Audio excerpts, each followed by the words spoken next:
Hello, everybody, and welcome to Electric City Sentai Denzicaster, your somewhat regularly scheduled video show about the wonderful world of Tokusatsu. I am Mike, and this week I am joined by...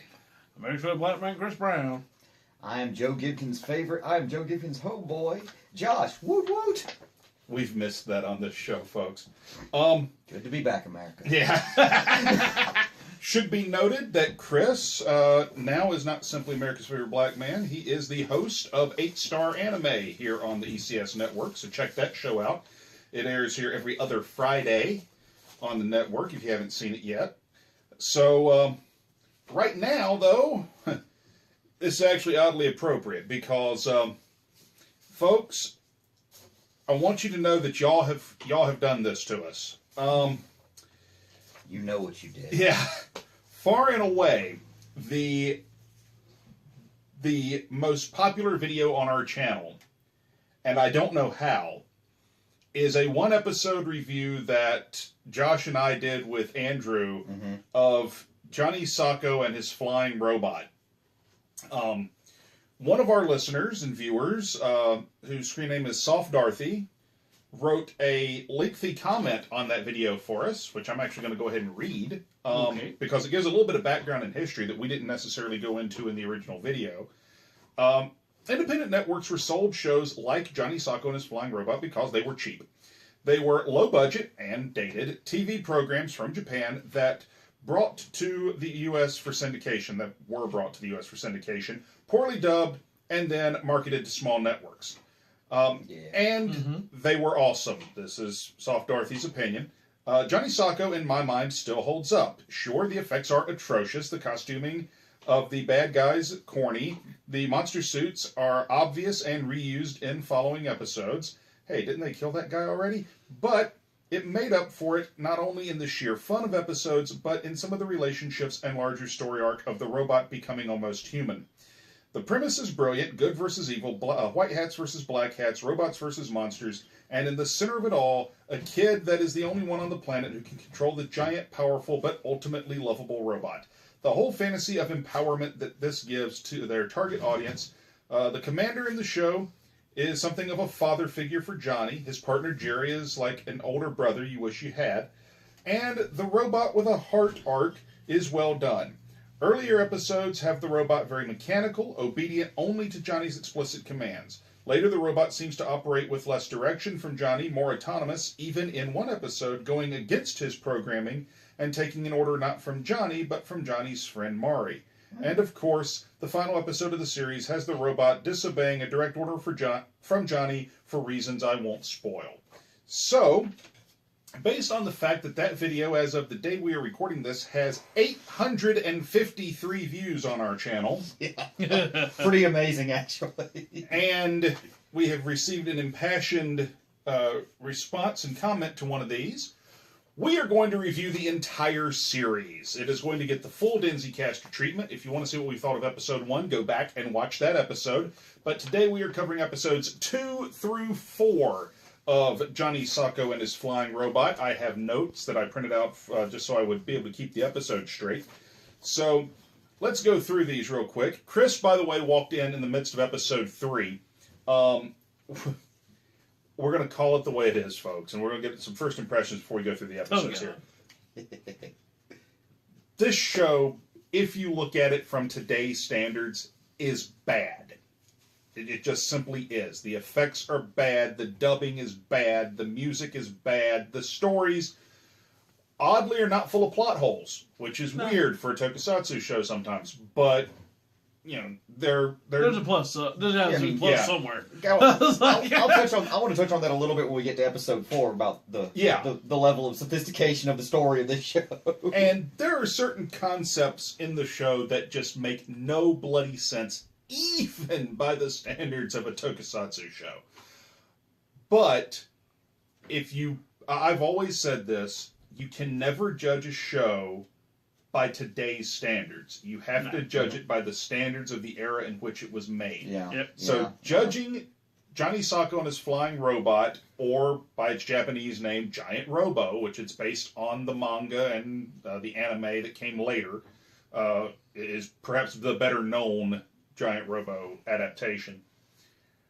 It's one of the reasons why my response was so vehement in the first episode, because I'm a huge fan of the OVA series. Right, absolutely. Maybe that'll show up one day on 8-Star Anime. But possibly. But the question that you have to ask yourself is, how would this have looked on a small, probably monochrome TV in the 1960s? That's something you have to ask yourself when you watch the show and you look at the visuals. How would the music have sounded coming out of those tinny, cheap speakers that were on most of these televisions? You know, you gotta kind of have to put yourself in that time frame to really get into a show like this. Some people can, and other people can't. I can. I love Star Trek. I love Doctor Who, and the effects in this are kind of on par with both, folks, if you really stop and think about it. So, Chris, we have not heard your impressions at all on this show. Oh, God. So, here's your chance. Josh was, and there's our Denzi kitty, Duncan, making her presence felt. Yeah, me. All the claws. Yes. All the claws in the world. This show? Yes. I mean, you were here for an episode. Well, basically 2 episodes. 2 episodes, really. I mean, I thought it was had a bit of comedy level and whatnot. Of course, you know, me and terrible dubbing, I usually get more of a comedy vibe out of it after watching, you know, many sub shows and stuff like that. Though I won't fault the dubbing. You know, dubbing obviously was not their forte at the time. And so I can't really fault them. But I've always figured dubbing live action has got to be harder than dubbing animation. It is. Because the mouth makes natural movements that are unique to each sound. Yes. Whereas you can't animate those same movements and make it look convincing. So matching mouth flaps in anime and matching the movements of the mouth in live action are 2 drastically different animals. So I gotta put that in the back of my back burner. So, but this show seems slightly entertaining, but oddly watchable. Like there's nothing stopping me that would stop me from watching all 26 episodes, whatever how many there are. The problem is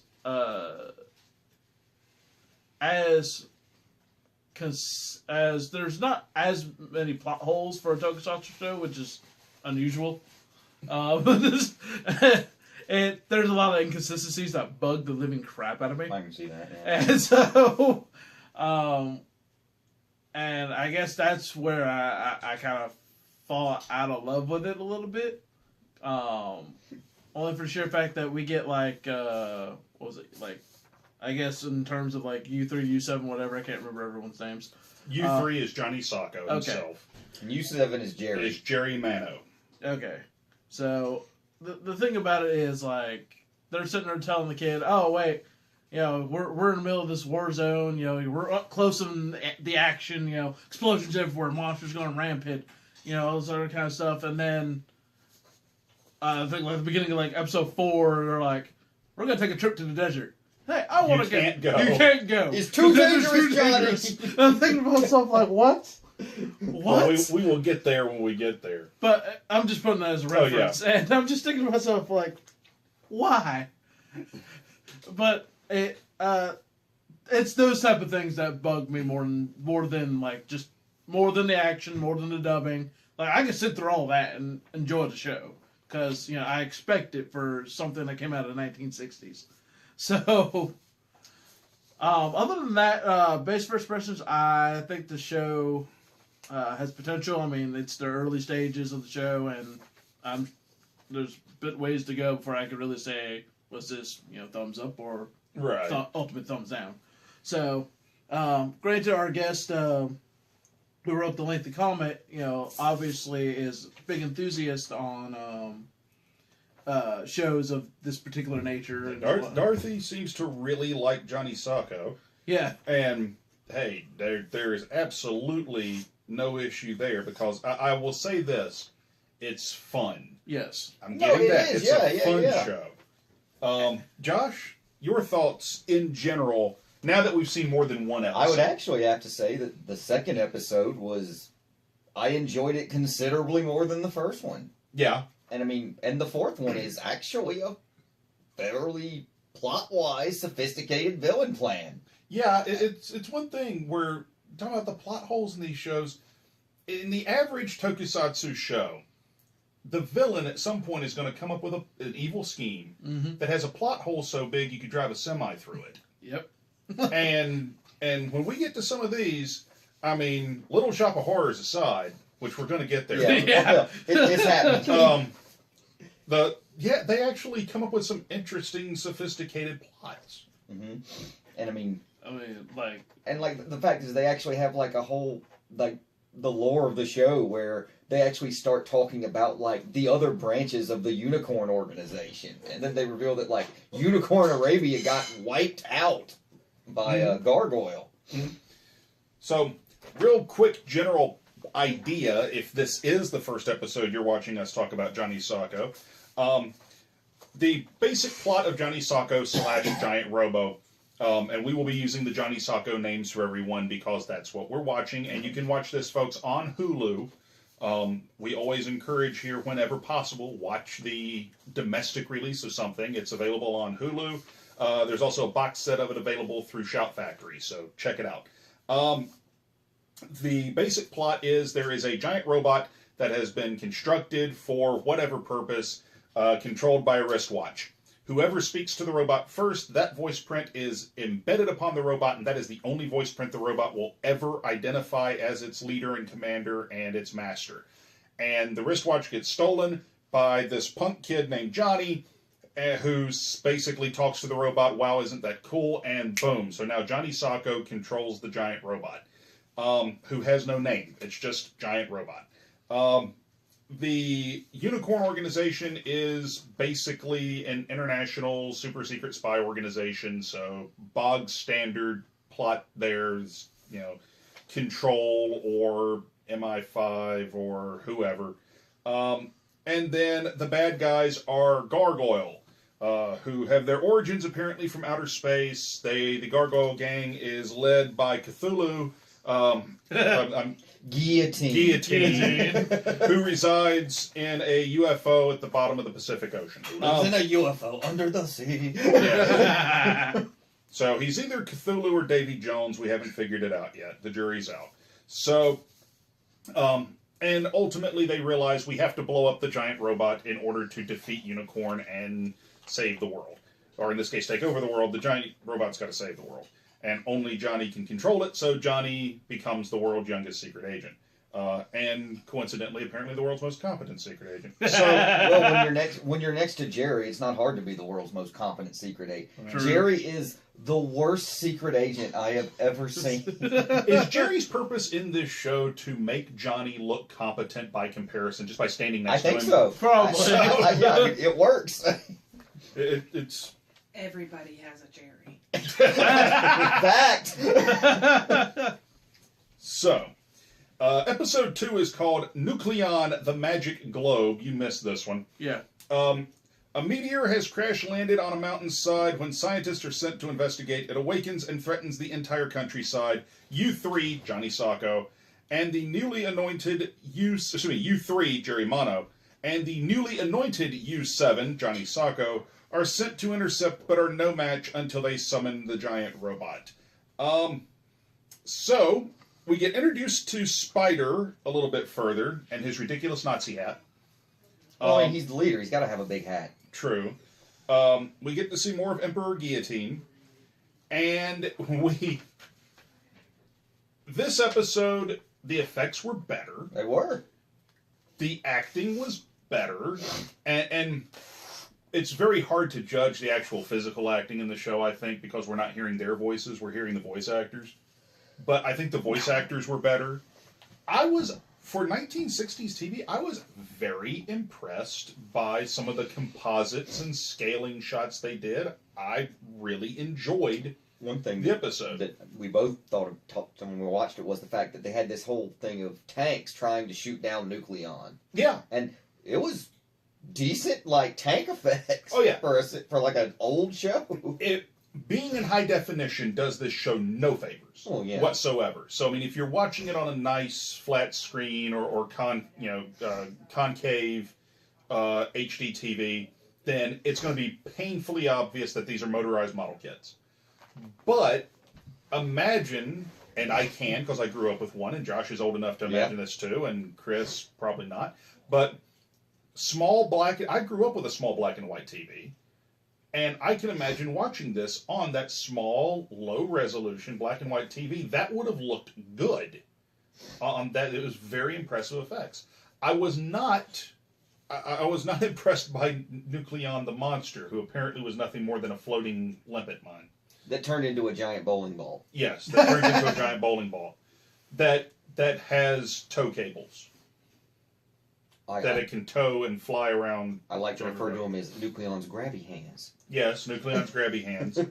And the end of the episode sees, I'm pretty damn sure everybody that's a bad guy died. Because there's really? Duncan is making her presence felt. And I mean that, literally. Literally. So the Nucleon basically gets blown up and gets hurled, and I mean hurled, onto a car where all of the Gargoyle Gang agents have hid in or dove under, and then the whole damn thing blows up. And I was like, I'm pretty sure Spider's in that car. We're not seeing this dude again. Next episode. Gargoyle Vine, a giant space plant. Little Shop of Horrors. Yes. The Emperor attacks Earth by bringing back an ancient space plant which devours everything it touches. Would y'all like to go into whatever detail you so see fit on the terrorist activities of Unicorn when it comes to placing this weapon of mass destruction? First of all, they the Gargoyle Gang. They go into a store or an office or something. It's a restaurant. All they say is, "We're here to change the plants." So we're and then they take these giant ferns and replace it with this little tiny sproutling, and just leave it there. And they question him for like 2 seconds as they walk out the door, and they're just like, Yeah, we're just doing what we're told to do, and because it actually seemed like instead of a terrorist plan, it was more like a Ponzi scheme or something. Yeah, they were changing it with the crappy plants and selling the big plants to the florist down the street or something like that. Well, you got to finance an evil organization somehow. That's grassroots terrorism. Jeez. Well, this plant puts Audrey 2 to shame. So I was like, yeah, I'm thinking about it. And I like that Spider shows obvious disdain. That he actually refers to him. I was like, I am not a gardener. That is to this plant. This is an interesting thing. This episode also introduces us to, and here's the actual way you pronounce the dude's name, to Dr. Botanus. Botanus. Oh, like Dr. Botanist. Okay, that's the... Yes. I like Dr. Botanist better. Yes. So Dr. Botanist, or as I called him, Destro, because he basically he has a full silver painted head. We get introduced to him. I will say this because it's something that you don't expect out of this show, because this is aimed at kids. Period. It's a kids show. A kids show in which the kids wield guns and weapons of mass destruction and kill people wholesale. Just saying. So, can I tell you one thing? For a children's TV show of the 1960s, this thing is incredibly violent. Oh yeah, super violent. And it got past censors in the U.S. this way. Think about that for a second. Because it's for kids. Yeah. I don't think they were looking too careful. So, it's the 60s, man. Weed was involved. Yeah, well, perhaps it was. But I mean, okay, but to put it in perspective, there was not a body count like this on Dragnet, which is a contemporary primetime adult drama of this show in the U.S. Yeah. So you don't have that kind of body count on a show like Dragnet, and yet in the next episode, we're going to have the bad guys mowing down people with submachine guns in the desert. Stacking them up like firing squad style. Yeah, down. So, anywho, one thing though that I was going to say I didn't necessarily expect to see is you actually see character growth out of Spider as a bad guy because he's the bad guy. He's the leader of the Gargoyle Gang on Earth. We hear that in part 2 or episode 2. He's I'm the leader of the Gargoyle Gang, etc., etc. And then suddenly he's having to take orders from this silver-headed bald guy with obvious prosthetic eyebrows. And I mean, that's one thing that I noticed about Botanist is that he's pompous. He is super smug. Mm-hmm. Like at one point, he performed surgery on this doctor to get his plane with the seeds. He goes, "Yes, the surgery was complicated. Oh, it had to be someone of extreme skill to perform this surgery," which he implies which is me, Dr. Botanist. Yeah. So I mean, it's you have well-defined bad guy character, which doesn't happen very often, folks. For this time frame, it's not what I would have expected. The moment where Botanist actually kidnaps the doctor, that he breathes some kind of like chloroform gas in his, and he looked genuinely creepy when he did. I got a real bad Bela Lugosi vibe when that happened. Yeah. I really did. I was like, wow. I got a bit of a like similar like old school Nosferatu vibe. Yeah. Too. Yeah. So, we get our first proper monster mass destruction. Oh, Makes you wondering how Japan survived. I do not. Well, folks, I do not feel confident for the safety of Japan in this show. No. It's going to be like cockroaches, broken buildings, and the giant robot. No. Forget safety. I'm about to say, there's no recovery from all that destruction. Well, I was like, dear Lord. Well, thank God they go to another country in episode 4. They gave Japan a break. But, you see wholesale destruction of a city by this giant plant. And it's, I mean, if you want an idea, folks, I can't tell you this is what happened, but go watch Godzilla vs. Biollante, and you actually get a pretty decent idea. If you watch this episode of Johnny Sokko, I swear to God, some of those people that made that movie saw this episode, because just the idea of this plant monster wrecking shit was, one, fairly interesting, but two, just the amount of stuff they were not shy with blowing up buildings. Every building possible was like, what I love about this, when this defense force actually goes to engage said plant monster, like they try to shoot, and it's like they realize in stages how effed they are against this thing. They're like, oh god, bullets are useless. Oh crap, it's telekinetic! And the plant starts throwing cars at the army. Yeah, it picks up all these cars and then after that, they're like, oh god, it moved! Yeah.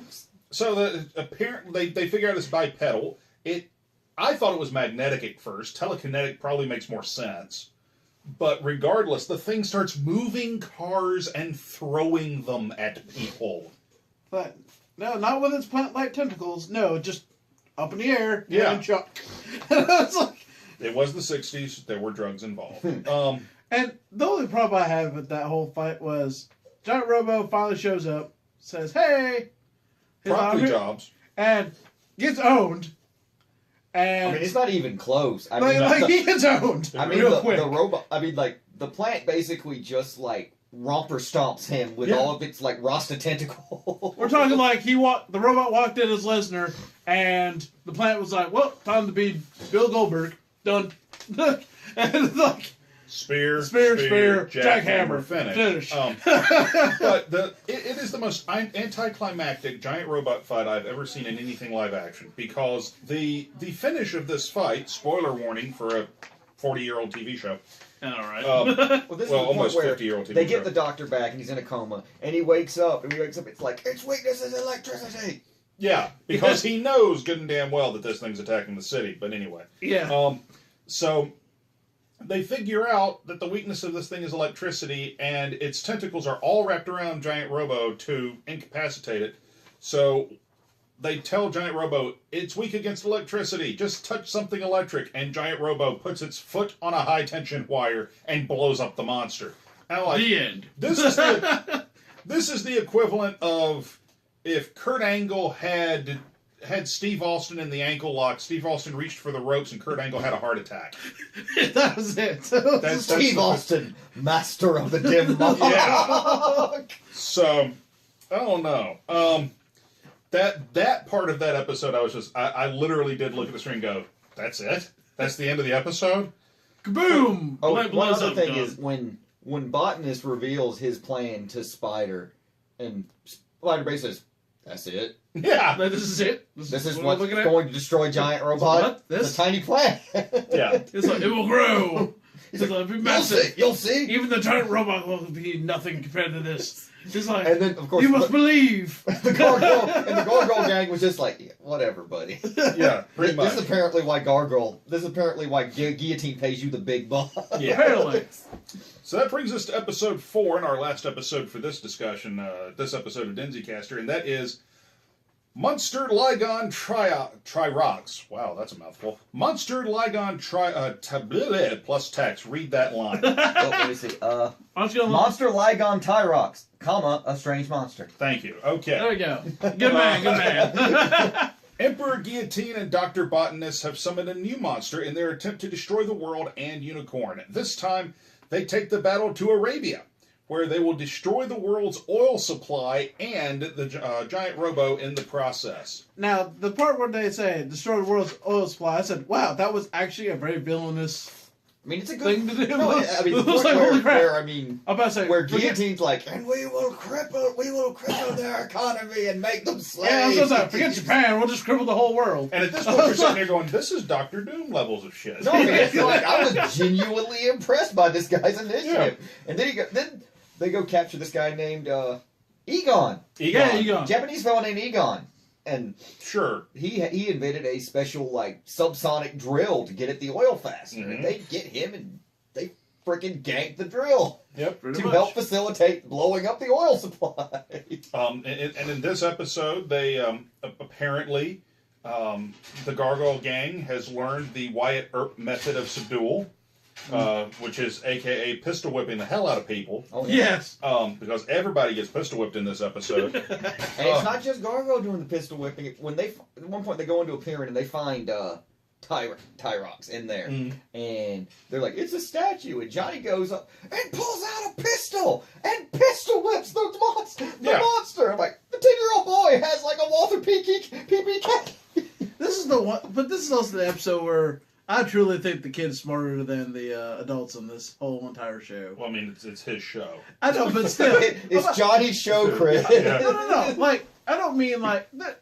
It could be his show, but I'm about to say when the adults are that stupid on most things, it's like, come on. It was like Johnny is more of a James Bond 00 spy than Jerry is. Where that's what I'm saying. he's running around in his disguise, and a guy points a gun at him. He's like, "You got me!" And he has freaking gas nozzles in his elbow. Yeah. It's like, ha, sucker. No gas. No gas. I mean, Ah. It's the only inconsistency in this, which you guys jumped on quick when we were watching, is just to put this in perspective. Up to this point, Johnny has been in a underground volcano base where he found the robot in the first place, where there was a nuclear device that I think, actually, if I recall, did go off. It was detonated, yeah. That goes off in the first episode. In the second episode, we have him chasing down the disco ball of death, and having to go out in the field to make sure that this thing is somehow stopped. In the third episode, he's in a city being attacked by a giant plant monster that has basically made that place completely uninhabitable. And when Johnny says, "I want to see the desert," "No, Johnny, that's too dangerous. You can't go." That Oh, bugged the what? crap out of me. It's like, And because Johnny, well, he's a cheeky young lad whom basically does not listen to anything that his elders tell him. And he has a giant robot. Yeah.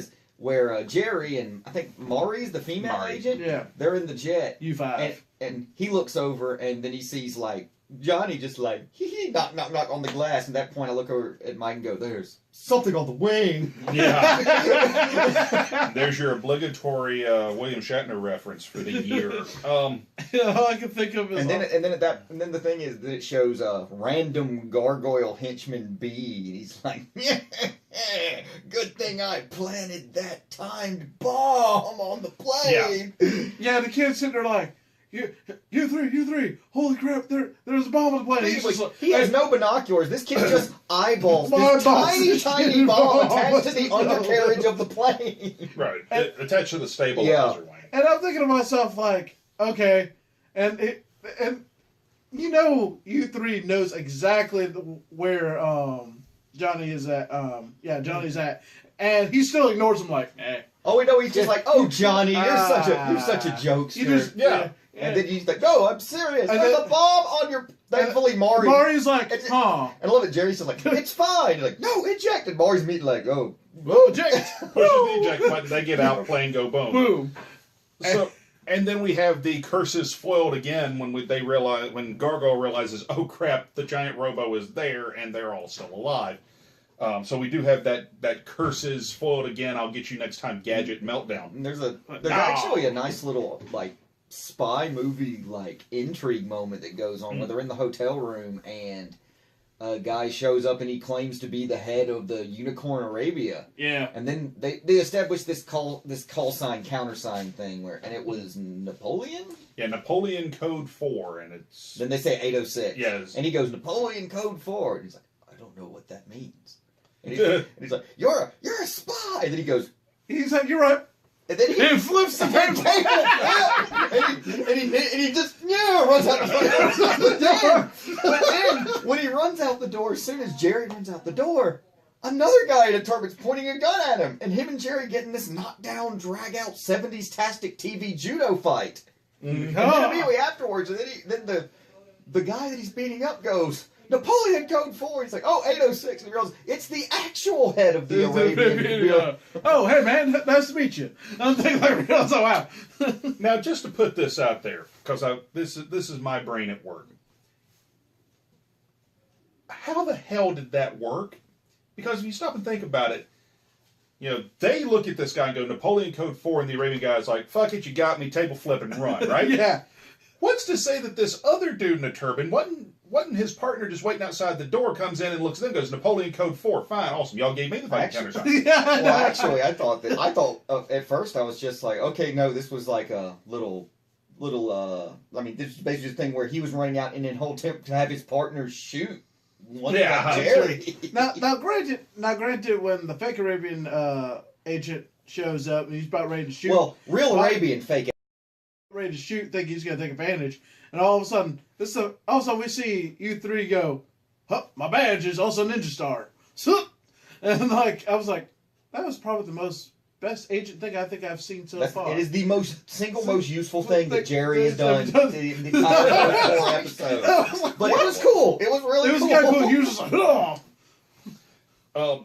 But this episode, the last episode here, we see, and here's where the rest of this slightly goes off the rails, is because Johnny, who hides out in Tyrox, in the giant monster, which in this case is a robot, where Mari and her brother are being held, where Dr. Botanist is presently located. Oh, and also when they find Mari, I mean, just immediately guy walks up and just pistol whips the crap out of her, just on the top of the head. Done. So, Johnny's going to rescue her and her brother. Meanwhile, Jerry's sleeping it off somewhere. And Johnny gets in here, explains what's going on, tells headquarters what's going on. Or no, this is on the robot. They're on the robot, and Johnny calls as they're flying to Arabia, the three of them, after the plane blows up. Goes, here's what happened, the plane got blown up, da-da-da. And the chief is sitting there basically like, damn. As if they just paid off the plane. And like, well, Johnny, go ahead. Damn, I love that plane. And it's like, well, take the giant robo all the way to Arabia. Well, the giant robo goes, Johnny goes. So basically, it's like, okay, so it's too dangerous here. Good job, kid. What?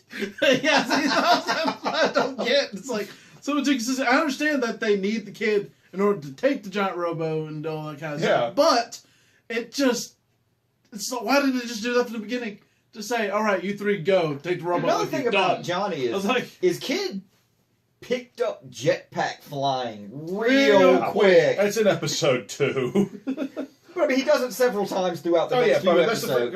I remember looking at you during episode 2 and going, yes, because he becomes an agent in episode 2. It's like, you've just become an agent with no formal training at all, and you're 10 years old. Here, have a jetpack.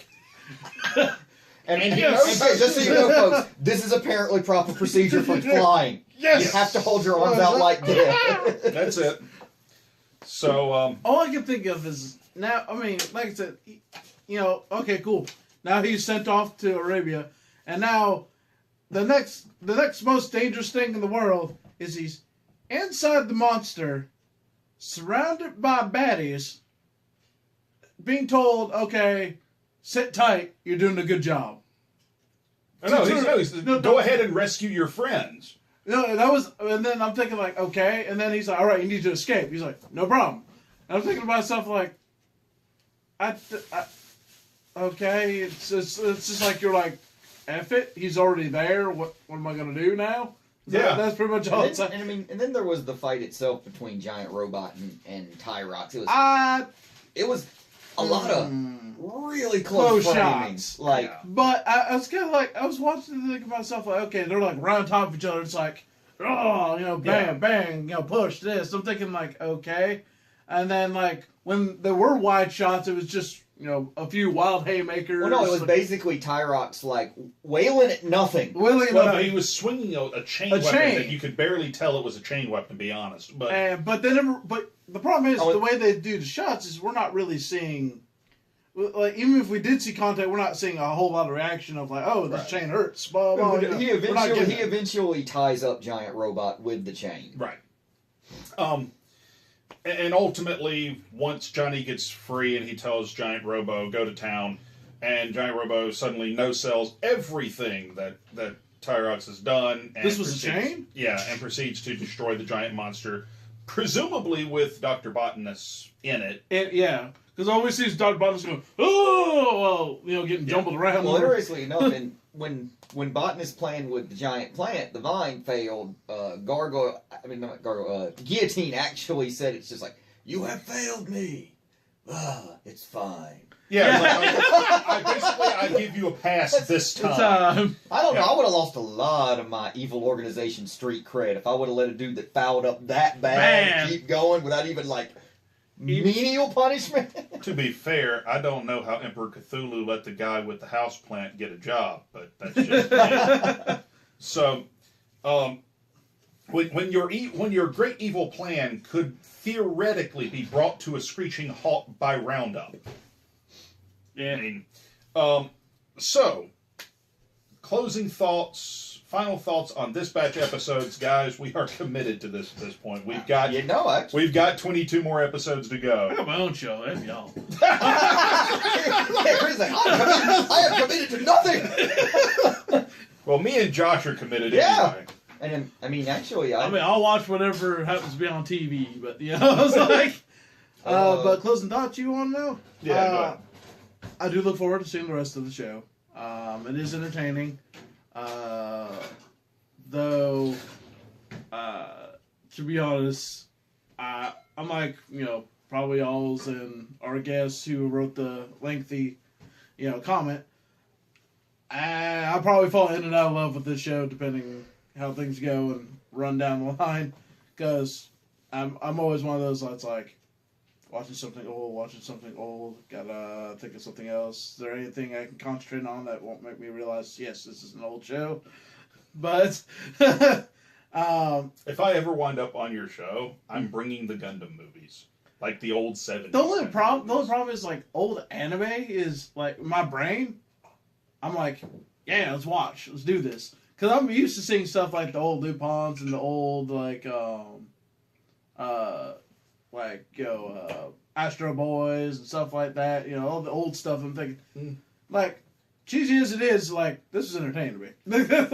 And yeah, I watched the live action stuff where, Because in animation, you can get away with a lot more stuff, in my opinion. Sure you can, but there's animation out there that ages well, and then there's animation that ages like milk. Milk. Yeah.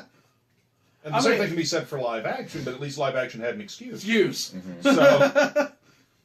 So, Josh, your final thoughts? Like I said, I was bagging the hell out of this first episode. Oh, yeah. We all were. Yes. But I saw enough to where it surprised me. I genuinely liked a lot of stuff about it. I still think it's honky tonk hokey. Oh, sure. Yeah. But I'm willing to watch it till the end. Oh, yeah. Just because I'm willing to see. It's a mess, but I'm willing to see what type of mess it is when it finishes. There you go. So, folks, there you have it. We are committed to checking out Giant Robo. It's corny as hell. When I say we, I'm referring to me and Josh. And, I might be around. And Chris, if he's here. It's corny as hell. It is definitely a product of its time. It does actually make me want to see the animated version of Giant Robo. I have all of it. I have no doubt. But, because we actually started watching this because I told Josh there was a live-action adaptation of Giant Robo in the 60s, and that's how we started on this. I'm really looking forward to it, because this is a piece of Tokusatsu history. This is by Toei. This predates Kamen Rider. It predates Super Sentai. It predates everything, almost, that we think of in modern Tokusatsu. The only Tokusatsu TV show that I can think of immediately, and I know there are others, that it doesn't really predate of its style is Ultraman. There were a couple of other regular-size hero shows before it. I think Super Giant and Moonlight Mask both predated, because I think both of those are in the 50s. But not a whole lot comes ahead of Johnny Sokko and his flying robot. So we're going to kick back and enjoy more of this. It's not going to be an every week thing here on Denzicaster, because doses. But we'll talk about it every so often, maybe once every one of our get-togethers and tapings. It'll be a nice palate cleanser. Yes, there you go. So, hope you've enjoyed, folks. Definitely check out all the other great shows here on the ECS Network. 8-Star Anime, the Denzi Blitz is on Tuesdays, RQR Plays on Mondays. We're here pretty much all week now, for the most part. So check out all the great shows here on the network. You can find us on Facebook. It's facebook.com/Denzicaster. You can find us on Twitter at ECS Podcasts, plural. And we are on Instagram at ECS Network. And if you want to help support the ECS Network, we need new cameras, we need new lighting, we need new stuff to watch, we need new computers, we need lots of stuff to help put the shows together here, folks, as we try to improve our channel. Nothing from our Cafe Press store goes into any of our pockets. If anything, we're actually putting money into the show's pockets, because I think everybody here is going to wind up buying a shirt off the store at some point or another. Yep. Josh has one in particular he's eyeballing. Hashtag sincere Shaolin Fist. Yes. So please go over and check out our Cafe Press store. It's cafepress.com/ECS Network. Until next time, folks, here on Denzicaster, I'm Mike. I'm Chris. I'm Josh. And we'll see you next time on Denzicaster.